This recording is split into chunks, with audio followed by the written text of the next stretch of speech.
La mayor parte de la vida que existe en la Tierra es invisible, es microbiana. Aunque creemos que somos muy especiales y lo somos, porque podemos contemplar a los microbios, en realidad ellos dominan la Tierra. Es la frontera del siglo XXI, la búsqueda de los lugares más solitarios. Los cazadores de microbios descubren nuevos organismos en los sitios más insospechados. Los animales, incluidos los humanos, se pueden considerar comunidades andantes de organismos. Fueron las primeras formas de vida de la Tierra. Podría ser la única vida que exista en otros planetas. Probablemente será lo que encontremos cuando empecemos a buscar formas de vida en otros mundos. La vida. ¿Cuáles son sus límites? ¿De dónde procede? ¿Hay algún lugar en la Tierra donde no exista? Las respuestas se ocultan más allá del alcance del ojo humano.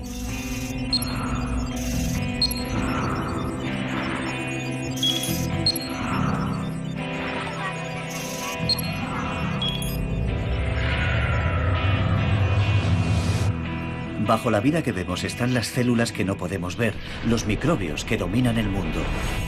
Los microbios dominan el mundo.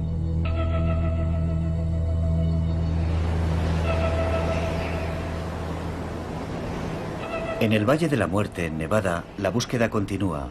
Estamos a 85 metros bajo el nivel del mar, el lugar más caluroso del mundo. Los cazadores de microbios buscan vida en las áridas salinas del lago Badwater.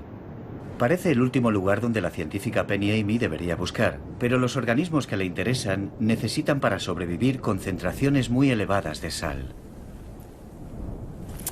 Hay unos depósitos rosa. Deberíamos tomar muestras por si hay halobacterias. Los microbios que ha encontrado son extraordinarios. Hace décadas ni se imaginaba su existencia. Pertenecen al grupo Archaea, los antiguos. Son extremófilos, les gusta lo extremo. Y prosperan en lugares donde pensábamos que no podía haber vida. Son el último gran descubrimiento en el mundo microbiano. Cuando vimos que formaban todo un dominio por sí solos, que eran tan diferentes de las bacterias como de los organismos superiores, fue toda una revelación. Siempre habíamos pensado que todas las bacterias eran bacterias y que representaban una parte muy pequeña de, por ejemplo, la biomasa de la Tierra. A nuestros ojos, las arqueas y las bacterias parecen idénticas, pero su química fundamental, la forma en que viven, es muy diferente, y ambas son muy distintas de las células que componen nuestro cuerpo. Juntas, representan una inmensa población de organismos que viven en condiciones que creíamos que impedían toda forma de vida. Las bacterias se observaron por primera vez bajo un microscopio hace 300 años. Entonces, la existencia de vida microbiana en el agua de una charca era una simple curiosidad.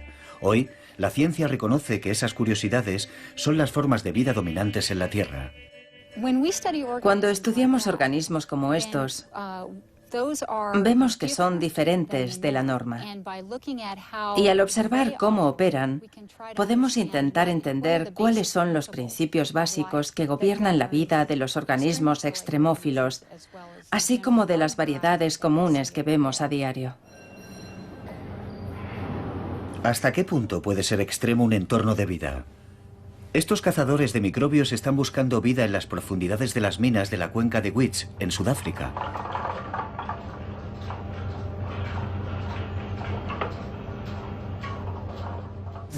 Este es nuestro acceso al subsuelo más profundo, que es lo que nos interesa. Nos interesa ver qué está creciendo a 3 kilómetros bajo la superficie de la Tierra. ¿Crees que eso es azufre, calcio? Azufre. Sí, puede ser. Son 3.000 metros de profundidad. El jefe de la expedición es James Hall. La posibilidad de bajar a grandes profundidades y ver el entorno nos permitirá estudiar la diversidad biológica y explorar qué formas de vida hay. Y han dado con un filón de oro, microbiano, por supuesto. En el agua y las rocas de las cuevas vive un extraordinario número de microbios. En la década de los 80 nadie podía imaginar que existieran seres vivos a tanta profundidad bajo la Tierra. En algunas de las confluencias de aguas que hemos encontrado a profundidades de hasta 2 kilómetros, había unos 10 millones de células bacterianas por milímetro de agua. Es una cantidad enorme de materia biológica para un entorno tan hostil. Algunos organismos de las profundidades son bacterias, otros, las recién descubiertas arqueas, sobreviven a temperaturas de hasta 105 grados centígrados. La enorme presión, equivalente a sumergirse a una profundidad de 4.000 metros, es lo único que impide que el agua rompa a hervir. Con altos niveles de radiación ambiente y temperaturas y pH extremos, para un organismo que ha vivido en estas condiciones 400 millones de años, es el entorno en el que se encuentra más cómodo. Estos resistentes microbios son algunos de los organismos más antiguos de la Tierra, aunque determinar su antigüedad es complicado. Las muestras de agua de las que hemos conseguido obtener cultivos tienen millones de años. Sus firmas son tan poco usuales que es difícil fecharlas con exactitud. Estamos haciendo más análisis para intentar resolverlo.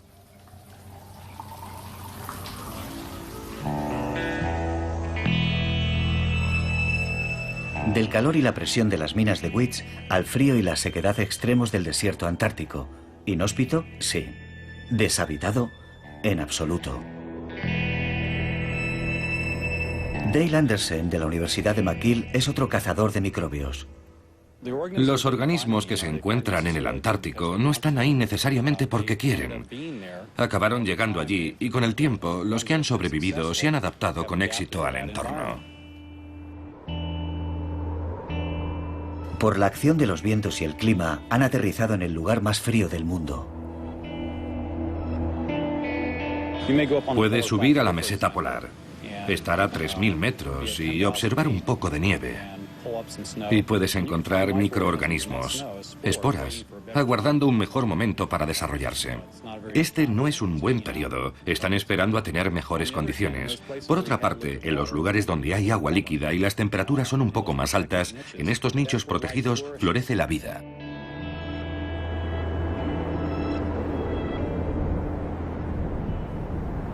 Anderson desciende al fondo de un lago glacial.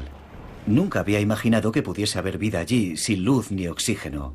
Pero para su sorpresa, descubre una enorme comunidad de microbios viviendo en magníficas alfombras microbianas.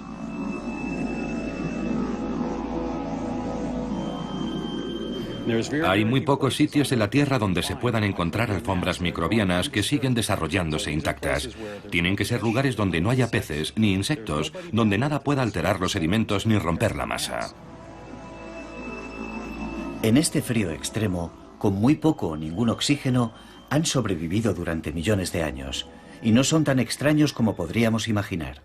Puedes encontrar tipos muy similares de cianobacterias en el patio de tu casa, pero no tienen la posibilidad de crecer en un entorno donde nada las moleste, como pasaba hace entre 600 y 4.000 millones de años.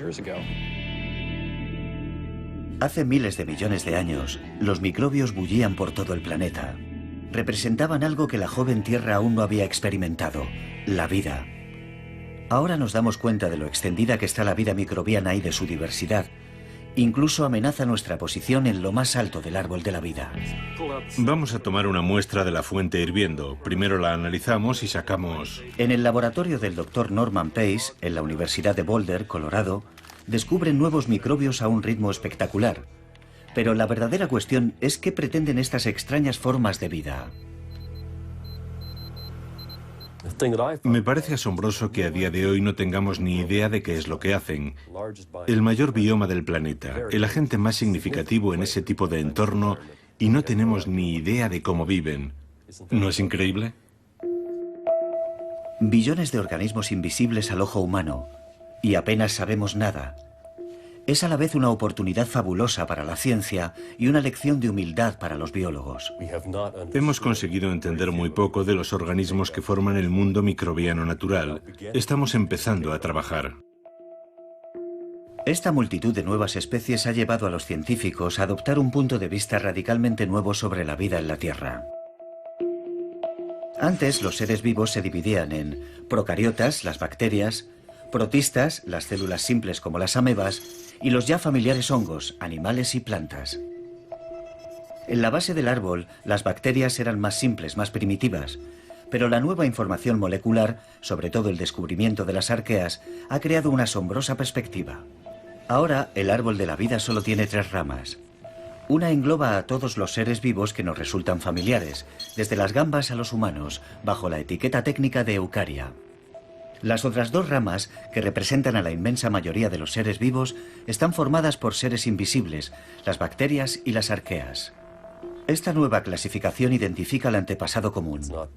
No es que un organismo específico o una rana como las actuales se acabaran convirtiéndose en humano. No ocurrió así.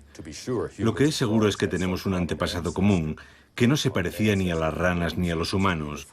No se trata de que las ranas se convirtieran en humanos, sino de que ambos tienen un origen común en un pasado lejano, en un organismo cuya naturaleza desconocemos. Nuestro antepasado común es un microbio. Recientemente se ha podido decir con claridad dónde se encuentra el origen de la vida, y está aquí, en la separación entre las bacterias y las arqueas y los Eukarya. Esto indica que nosotros y las arqueas tenemos un antepasado común que no comparten las bacterias. Las arqueas se parecen mucho más a nuestras células eucariotas que a las bacterias. Las arqueas tienen el mismo tipo de metabolismo que nosotros.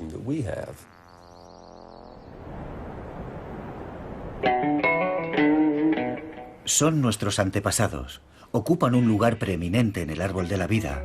Y lo que es más importante, en la Tierra son los microbios los que mandan. Todo lo que había eran rocas.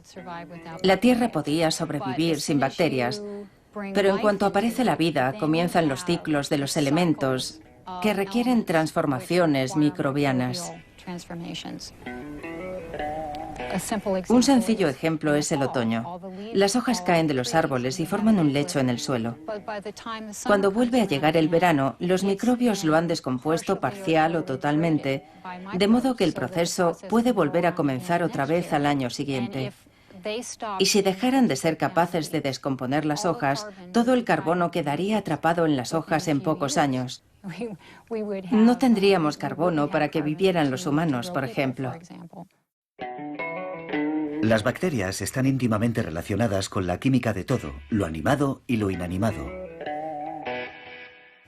Son tan importantes en los ciclos de la naturaleza que la vida no podría existir sin bacterias, pero las bacterias sí podrían existir sin el resto de los seres vivos.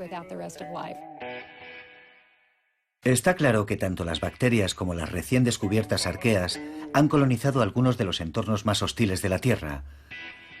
Lo que nos preguntamos ahora es qué están haciendo ahí. En el Parque Nacional de Jasper, Martin Sharp, de la Universidad de Alberta, y sus colegas se dirigen a los campos de hielo de Columbia. Su destino es otro entorno extremo, un glaciar.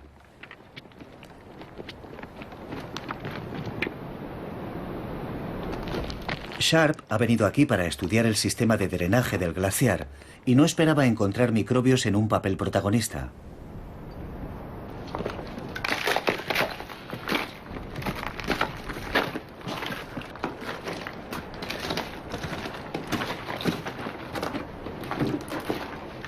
Hay unos organismos que viven en la superficie y otros debajo del glaciar. Y entre los últimos 5 y 10 centímetros de hielo, donde hay restos arrancados del lecho y probablemente también nutrientes procedentes de esos sedimentos, hay un gran número de organismos. Parece inevitable. Cuando un entorno en el planeta se vuelve microbiano, los organismos alteran lo que los rodea. Aquí, en las montañas rocosas, estaba claro que ocurría algo importante. Observamos todo tipo de características químicas que indicaban que había organismos y que eran importantes en el control de esa química. Eso contradecía la idea de que estos entornos eran demasiado hostiles para albergar vida. Estos microorganismos están afectando a su entorno químico local, pero potencialmente podrían influir en el ciclo del carbono e incluso en el cambio climático global. En Canadá, durante la última glaciación, hace entre 10 y 20.000 años, se formaron capas de hielo sobre áreas que ahora están cubiertas de bosque boreal, que es el mayor almacén de carbono orgánico del globo. Pero, ¿qué pasó con todo ese carbono orgánico cuando estaba debajo de las placas de hielo? Es posible que actuara como una gran fuente de energía de un ecosistema microbiano. Vastos bosques atrapados bajo el hielo, consumidos a lo largo de miles de años por microbios. Los organismos pueden haber estado produciendo gases de efecto invernadero acumulándose bajo las capas de hielo. Cuando empieza a fundirse, la liberación de esos gases a la atmósfera podría haber acentuado el calentamiento que estaba provocando la destrucción de esas mismas capas de hielo.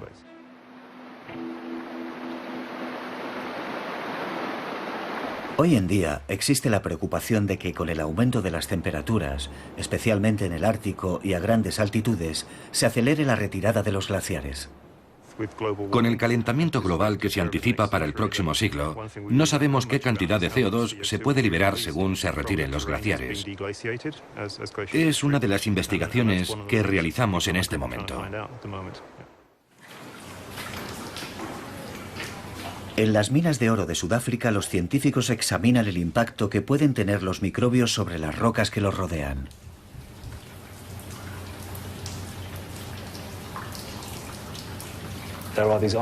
Están estas bolsas aisladas de agua. Los microbios están ahí dentro respirando, aunque muy despacio, y están literalmente precipitando minerales mientras respiran y viven. Y eso les permite cambiar la geología del subsuelo.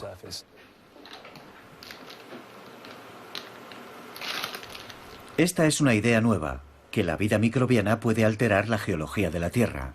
En los laboratorios de las minas de Wits están descubriendo que ni siquiera el oro es inmune a la acción microbiana. Los microbios extraen energía del oro y lo transforman químicamente. Pueden incorporar a su biomasa el oro que hay en su entorno y convertirlo en partículas detríticas. Existe la posibilidad de que los organismos acumulen oro en su biomasa y después se puedan sacar a la superficie, donde se podría extraer ese oro. ¿Microbios mineros de oro? ¿Parece una locura? Pues James Hall piensa que se puede hacer. Se podría bombear microorganismos bajo tierra, alimentarlos y dejarlos respirar, y en ese proceso podrían precipitar el oro a partir de la matriz. Entonces, se podría traer los organismos a la superficie, extraer el oro y reutilizarlos. El minero biológico perfecto. No es solo lo inanimado, la química de las rocas y el agua lo que está sometido a la influencia de las bacterias y arqueas. Mientras que estos dos linajes siguen siendo unicelulares, el tercer gran grupo de células inventó la vida multicelular, los animales y las plantas. Puede que parezcan la forma de vida dominante, pero sin los microbios no serían nada, y en ningún lugar resultan más eficiente que en las chimeneas hidrotermales de las profundidades del Pacífico. Aquí la vida microbiana crea su propio ecosistema.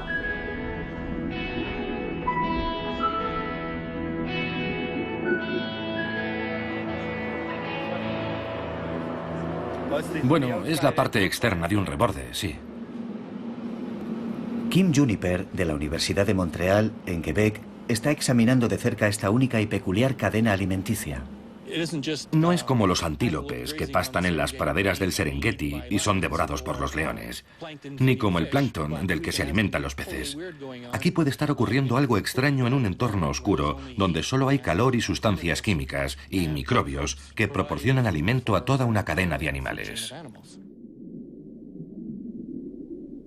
Gusanos, crustáceos, mejillones, caracoles, todos se alimentan de los productos biológicos microbianos. Sabemos desde hace más de un siglo que hay ciertas especies de bacterias que hasta hace poco se consideraban casos exóticos aislados, que unos cuantos científicos locos estudiaban en sus laboratorios.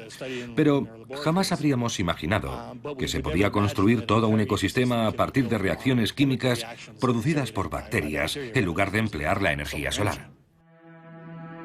Y así, la historia de los microbios se complica cada vez más. Están en todas partes, incluso en lugares donde debería ser imposible que hubiera vida. En cualquier lugar que podamos imaginar, seguramente viven microbios. A veces, esos sorprendentes hábitats microbianos están en el interior de otros organismos. Algunos animales han permitido a los microbios invadir su cuerpo y formar una simbiosis. Un ejemplo son los gusanos de tubo gigantes que vemos en este entorno. Almejas y mejillones gigantes. Han desarrollado tejidos u órganos adaptados para alojar a estos microbios. A veces, el portador del microbio no tiene elección. En la Universidad de Rochester, el Dr. John Warren estudia la Wolbachia. Estas bacterias han encontrado la relación ideal con una avispa. Su portadora es la avispa esmeralda, la más extendida por todo el planeta. La Wolbachia ha conseguido invadir a tantas avispas que se ha convertido en una de las bacterias más extendidas del mundo, y para ello emplea una estrategia perfecta: controla la reproducción de su portador. Creo que son increíblemente listas, en el sentido de que estas bacterias han dado con formas muy originales de perpetuarse. La bacteria vive en los huevos de la avispa. Una vez establecida, le interesa asegurarse de que en la especie predominen las hembras. Las avispas macho no transmiten la bacteria a la siguiente generación, solo lo hacen las hembras. La bacteria tiene sus trucos. Algunas Wolbachia matan a los machos. Otras cepas de Wolbachia convierten a los machos en hembras. Es lo que se llama feminización. ¿Y por qué lo hacen? Bueno, si intentamos ponernos en el lugar de la bacteria por un momento, tiene todo el sentido del mundo. Un macho no puede transmitir la bacteria, de modo que si la bacteria puede convertir a ese macho en hembra, desaparece el problema. Y ya se puede transmitir a nuevas generaciones. Pero ¿cómo se aseguran las bacterias de estar en todos y cada uno de los huevos de las avispas? Bill Sullivan, de la Universidad de Santa Cruz, en California, sigue el movimiento de las bacterias dentro de las células del insecto. Se agrupan alrededor de unas estructuras llamadas centrosomas, centros organizadores de la célula que controlan su división. Es un lugar perfecto porque cuando se divide la célula, los centrosomas también se dividen, y eso significa que la Wolbachia se transmitirá con cada nueva célula a la siguiente generación.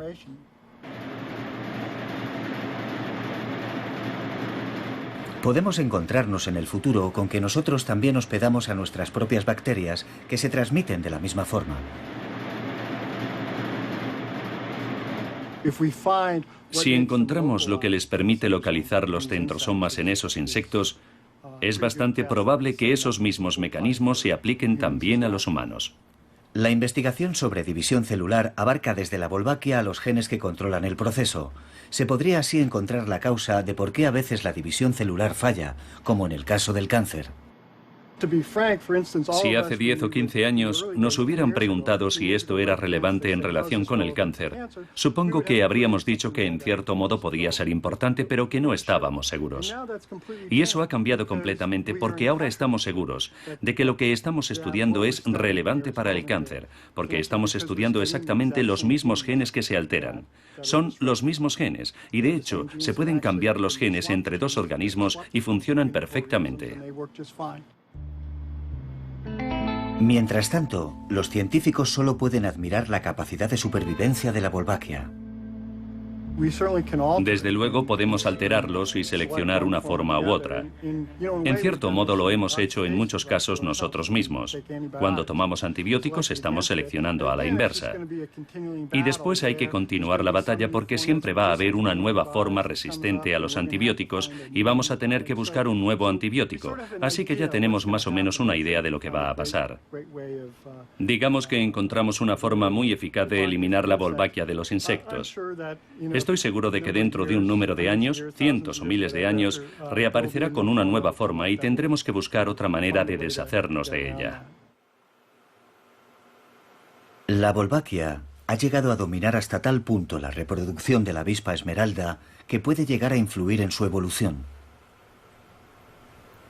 Si un macho y una hembra no pueden reproducirse, se convierten en especies diferentes.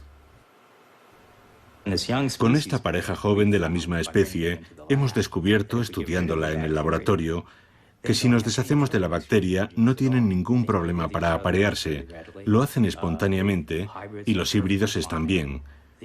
Los nietos de los híbridos están perfectos. No tienen muchas barreras intrínsecas para intercambiar genes. La única gran barrera intrínseca que vemos es la Wolbachia, Así que podemos curarlos, eliminar la Wolbachia y están perfectamente. La Wolbachia garantiza su supervivencia asegurándose de que haya muchas avispas hembra, pero los microbios no tienen que ser tan diabólicos para conseguir su objetivo. En Hawái, en el laboratorio marino Koala, Margaret McFolgey y su compañero Edward Ruby están estudiando el calamar Euprymna scolopes, un animal que depende de una bacteria llamada Vibrio fischeri para sobrevivir.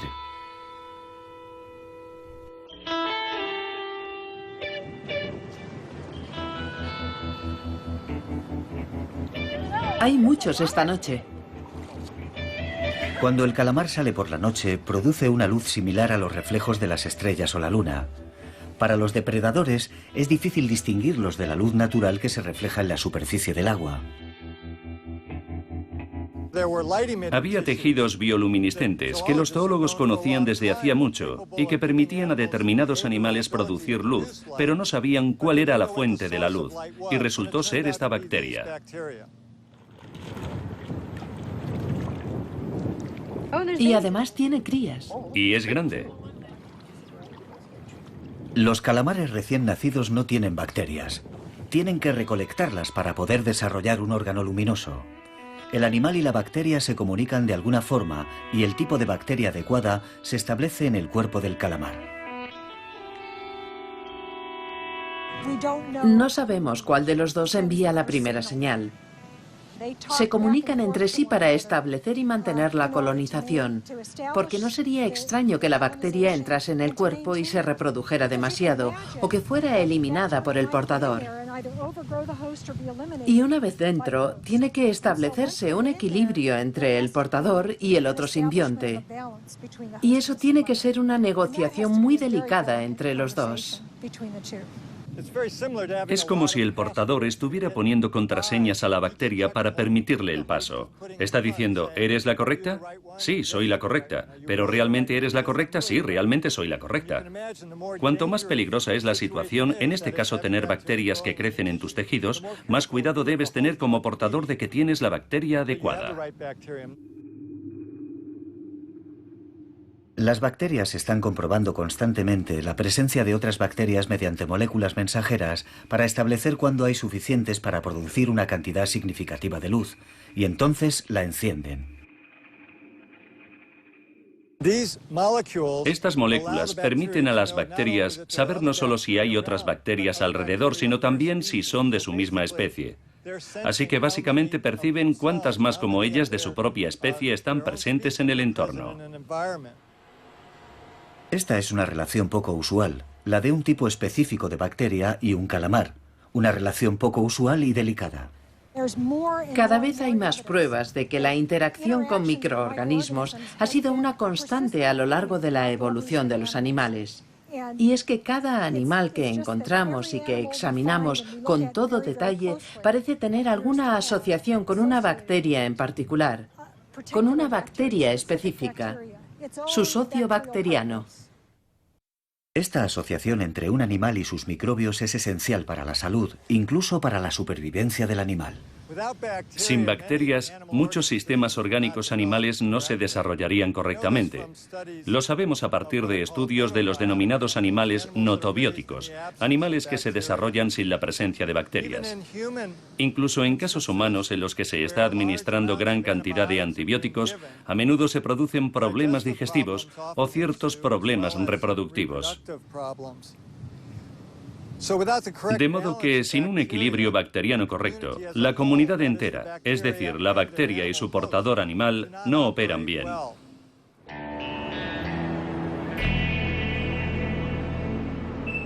Todos los animales formamos asociaciones con cientos de tipos diferentes de bacterias. Y no son bacterias cualesquiera.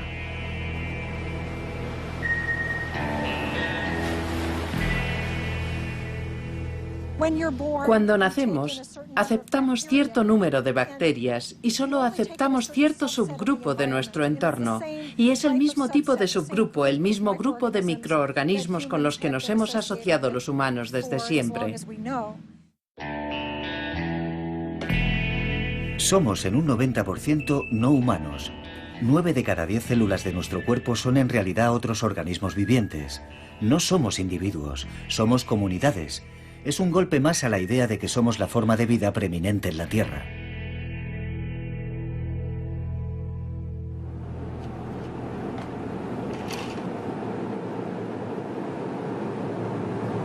Solo vamos a tomar una pequeña muestra. Los científicos del laboratorio de Norman Pace están intentando determinar cuántos microbios diferentes pueden existir. Se calcula que un 99% no se puede cultivar en el laboratorio, por lo que han adoptado un enfoque diferente. Si no puedes cultivarlos, desmóntalos y lee su ADN.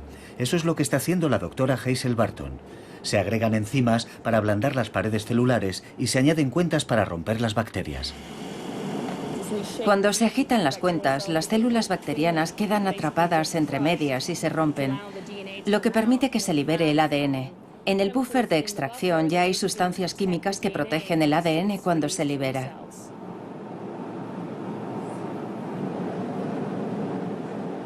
Este ADN líquido es muy valioso. Contiene los genomas de todos los organismos que se han encontrado en el entorno. Es como leer un libro, solo que no entendemos lo que significan las palabras. Por eso tenemos que llevarlo al otro ordenador y comparar las firmas con toda la información que tenemos en la base de datos. Es casi como un código lo que aparece ante nosotros, y así podremos entender lo que nos está diciendo esta información. Hasta ahora, esa información está diciendo a Hazel Barton que está encontrando un número asombroso de nuevos organismos. A decir verdad, es raro el día que no descubrimos un nuevo filotipo, que es básicamente para el ego como descubrir una nueva especie. En algunos entornos que investigamos, solemos encontrar habitualmente más de 30 nuevas especies en un solo entorno.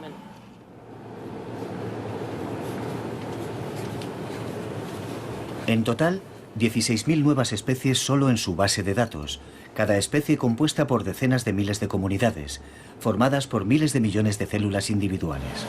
Después clonamos cada uno de esos fragmentos de ADN en un organismo, de forma que tenemos una colonia individual que representa a cada una de las huellas genéticas de ese entorno. Son las páginas amarillas de ese entorno. Si comparamos lo que sabíamos hace 10 años con lo que sabemos ahora, es como si hubiéramos despegado en un cohete a una velocidad de vértigo.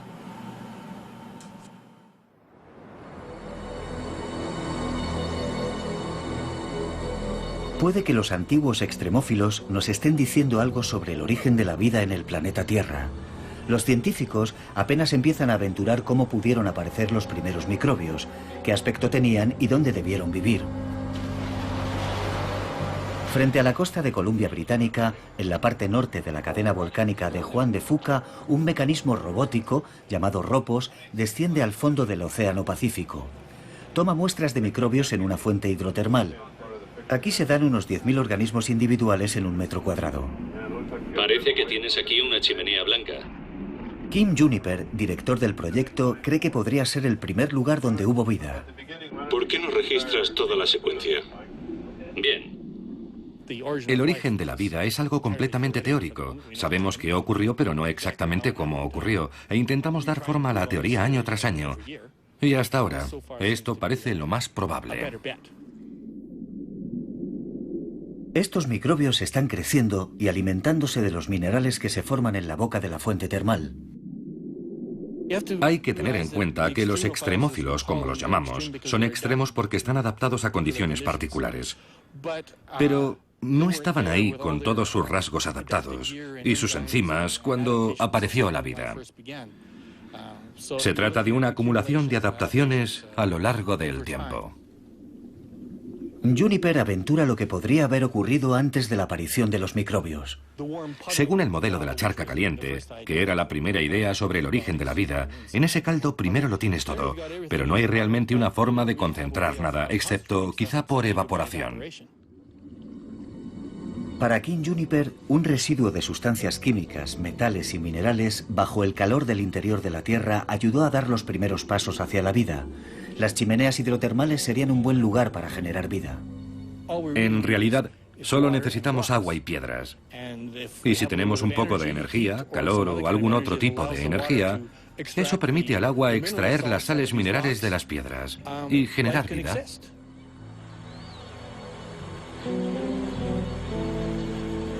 No hace falta sumergirse hasta las chimeneas hidrotermales del Pacífico para encontrar condiciones similares a las que originaron la vida.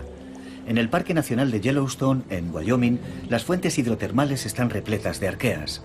El doctor Norman Pace tiene la sensación de que las condiciones que se dan aquí deben ser muy parecidas a las de la Tierra primitiva.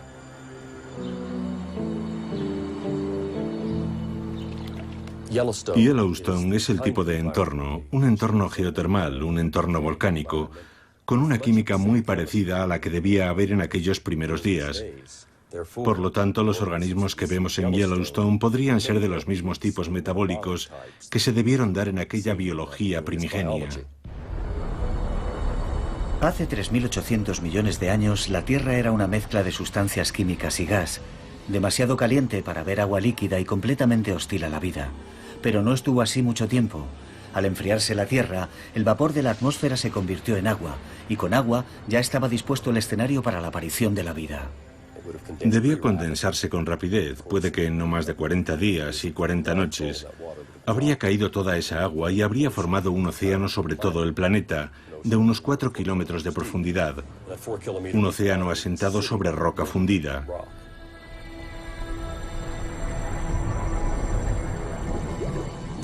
El primer escenario debió ser, probablemente, un entorno hidrotermal parecido al alquitrán, orgánicamente rico, con agua caliente que brotaría por las grietas de las rocas del suelo de ese océano. Norman Pace sospecha que las primeras formas de vida terrestre nos habrían parecido muy peculiares. Las primeras formas de vida debieron ser, probablemente, lo que llamaríamos sincitiales, una fusión de material biológico, no células individuales, sino una comunidad bioquímica.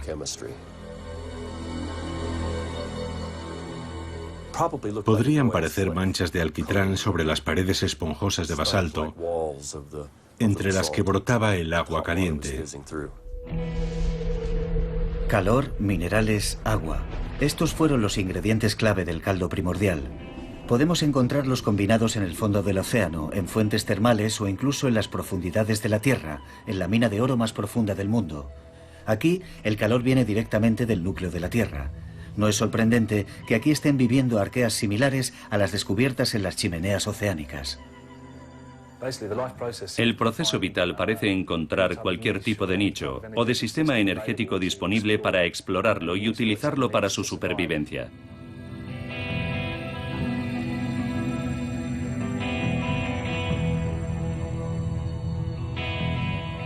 La Tierra primitiva era muy diferente de la actual, un lugar caótico sacudido por los impactos de asteroides. Es un homenaje a la adaptabilidad de los microbios que James Hall piense que el impacto de un asteroide gigante hace 2.000 millones de años en la cuenca de Weech pudo crear no una catástrofe, sino una oportunidad. Lo que pudo pasar es que ese impacto fuera muy potente en aquel momento. No era un asteroide del tamaño de un balón de fútbol. Estamos hablando de un gran evento geológico y de un impacto muy grande.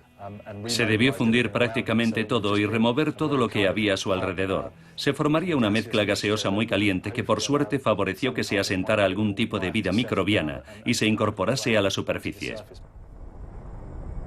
Donde quiera que busquemos, en los entornos de las primeras formas de vida se repiten los mismos temas: calor, agua, química. Esa combinación podría encontrarse en otros planetas.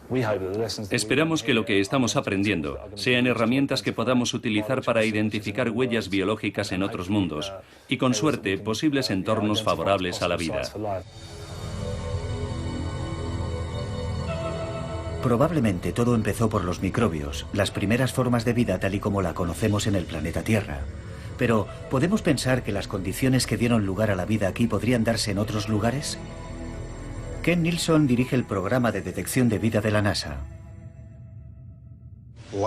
Muchos científicos piensan que la vida en la Tierra es una evolución natural de las cosas, porque ese tipo de química es el mejor. Pero aunque pueda ser perfecto para la Tierra, podrían equivocarse si fueran a otro planeta con condiciones diferentes. Lo que quiero decir es que si se parece a la vida en la Tierra es fantástico. Y aunque genéticamente se remonte a algo similar, sugerir que hubo una transferencia de vida entre planetas o algo así es todavía más fantástico. Pero lo mejor de todo sería que fuera totalmente diferente. Entonces todos nuestros sueños y esperanzas se harían realidad, en el sentido de que esto puede ocurrir más de una vez, y puede ocurrir de formas distintas. Uno de los lugares donde es posible que haya existido vida es en Marte. En 1977, un espectacular descubrimiento microbiano dio un gran impulso a la NASA para la búsqueda de vida en Marte. El cazador de extremófilos, Henry Friedman, tenía la corazonada de que si podía haber vida a altas temperaturas, también debía haberla en lugares muy fríos. Podría darse vida en Marte, el planeta helado, y encontró en los valles secos de McMurdo, en la Antártida, arqueas que vivían en el interior de las rocas. A nuestro alrededor vemos fantásticas formaciones de piedra caliza. En la superficie de estas rocas no hay vida, pero en su interior hay microorganismos. Y esos organismos viven absolutamente al límite, por así decirlo, en condiciones extremas. Siempre hambrientos, siempre helados, siempre al borde de la extinción. Pero sobreviven. Sobreviven porque han encontrado refugio en el interior de las rocas. Dale Anderson ha estado con Friedman en la Antártida y es miembro de la NASA. Durante años y años, la gente ha estado recorriendo estas superficies calizas. Los geólogos han estado tomando muestras, examinándolas, y nadie había imaginado que era como una urbanización poblada por innumerables microorganismos. Y era una buena noticia porque significaba que había un nuevo nicho, un nuevo entorno en la superficie de Marte donde podíamos buscar signos de vida. Antes de este descubrimiento parecía improbable encontrar vida en la inhóspita superficie de Marte, pero esto lo cambió todo. Esos climas en Marte puede que no fueran mucho más calientes que los de los valles secos de McMurdo, donde la temperatura media anual es de 20 grados bajo cero. Si podemos comprender cómo sobrevive un organismo en una zona como los valles secos o en otras áreas de la Antártida, eso nos ayudaría a entender qué se debería hacer para buscar vida o restos de organismos vivos en Marte. ¿Qué se debería hacer? Es lo que se estudia en el laboratorio de retropropulsión de Pasadena, en California. El científico Sasha Tapin está examinando una muestra de piedra de Henry Friedman más de cerca. Hace un tag de la muestra. Después de horas de escaneado, el ordenador elabora una réplica exacta de la piedra. Los datos se transfieren a un programa de representación en 3D. Rohit Bhatia, programador informático de la NASA, puede examinar el interior de la piedra virtual en busca de microbios sin dañar la original. Y entonces, como puede ver aquí, se distingue una línea más oscura que es una comunidad de organismos vivientes. Estas imágenes en 3D se pueden seccionar de cualquier forma y por cualquier parte para mostrar que una piedra fría y dura es el hogar de una comunidad de microorganismos. Ahora ninguna de estas piedras me parece algo inanimado. Está animada. Hay vida por todas partes. Es una fuente de alimentación. Es lo que respiran estos seres, estas bacterias. Es el medio en el que se desarrolla su vida, su casa. Es su forma de vida. En su interior hay comunidades enteras. Ya no es una piedra que puedas tirar y decir, ahí no hay nada, es un objeto inanimado. Los seres que viven dentro de la roca han formado una estructura cooperativa llamada biofilm, con una jerarquía. Las bacterias productoras primarias están en la parte superior. Las que viven de los bioproductos de las bacterias primarias están debajo. Pueden sobrevivir fuera de la comunidad como bacterias individualistas. Se han encontrado así, pero entonces operan de forma distinta y pueden cambiar de entorno gracias al biofilm, a su estructura organizada. Trabajan mejor en comunidad.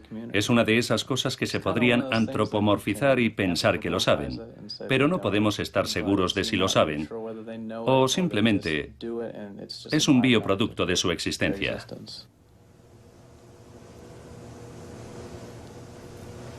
En 1996, la idea de que podía haber vida en Marte recibió un nuevo impulso con el descubrimiento en los hielos antárticos de un meteorito de Marte, un trozo de piedra de más de 3.000 millones de años. La afirmación de que en la roca había evidencias de vida microbiana sigue siendo discutida. Ken Nilsson piensa que, aunque esta roca no demostrase que había vida en Marte, fue un paso importante. Demostró que había existido agua en Marte, algo que no sabíamos, y demostró que había carbono orgánico en Marte. Y estos son dos ingredientes que, al menos desde el punto de vista terrestre, consideramos que son necesarios para la vida. Más recientemente se ha descubierto antiguos extremófilos viviendo bajo tierra en la Antártida, en suelos similares a los de Marte. Las probabilidades de que haya existido o exista vida microbiana en el planeta rojo aumentan.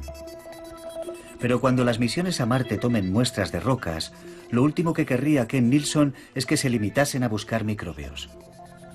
Podría ocurrir lo peor, que encontrásemos formas de vida y pasáramos de largo. Este es el problema. La opción más probable de vida en otros planetas es el tipo de vida microbiana que vemos en la Tierra ahora. Pero no sabemos cómo era la vida hace miles de millones de años. No nos imaginamos que el prototipo de un Cadillac fue un Cadillac muy pequeño. Nos imaginamos que era una especie de bicicleta o de vehículo primitivo de piedra. ¿Por qué vamos a pensar que los organismos son diferentes? Todas estas arqueas, que de hecho son muy extremófilas, muy diferentes de los organismos, actualmente están vivas, pero no sabemos cómo eran sus predecesores.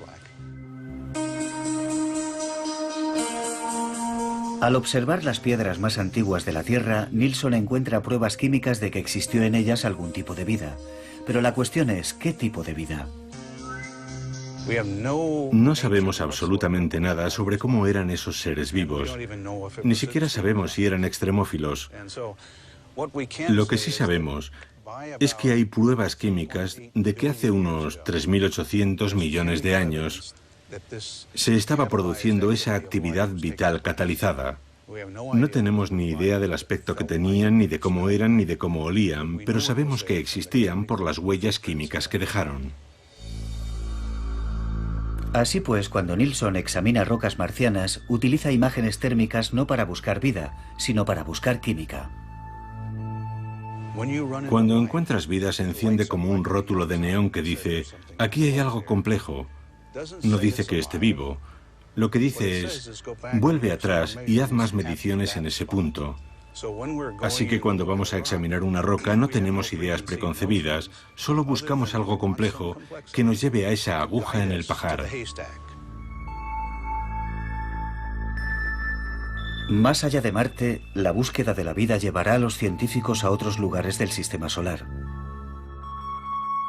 Hay indicios de que en las lunas de Júpiter, Europa, Ganímedes y Calisto, podría haber agua en estado líquido bajo las capas superficiales de hielo. King Juniper cree que bajo la superficie helada de las lunas podría haber algo parecido a las chimeneas hidrotermales. Incluso sería posible confirmarlo examinando el material pulverizado que generan los impactos de meteoritos en la superficie de estas lunas.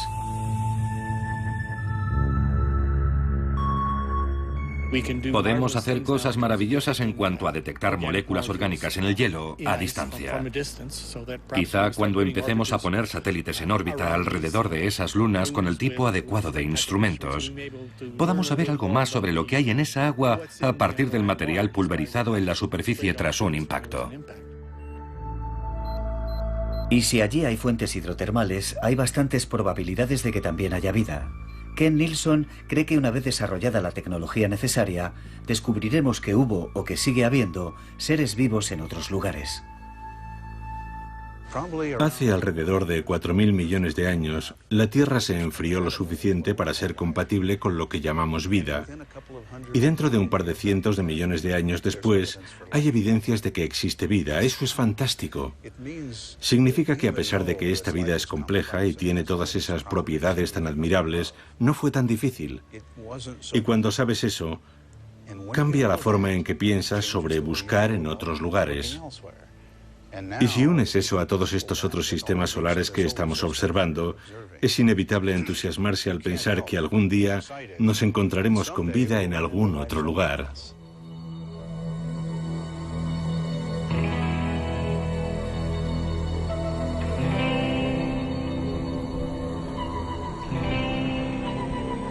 En el Valle de la Muerte, Ben y Amy busca vida de otra forma.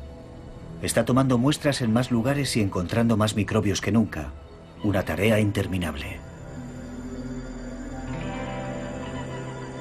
Si alguna vez pensáramos que podemos clasificar todo lo que existe en la Tierra, ese sería el momento de que algo nuevo evolucionase y tendríamos que volver a descubrirlo. Microbios, la vida más abundante en la Tierra, los seres invisibles que dominan el mundo. Juegan un papel en todos los aspectos de nuestra vida, desde la salud a la limpieza del medio ambiente, a las estructuras geológicas o la biodegradación. Y muy poca gente sabe esto porque no los vemos. Esta historia no ha hecho más que empezar.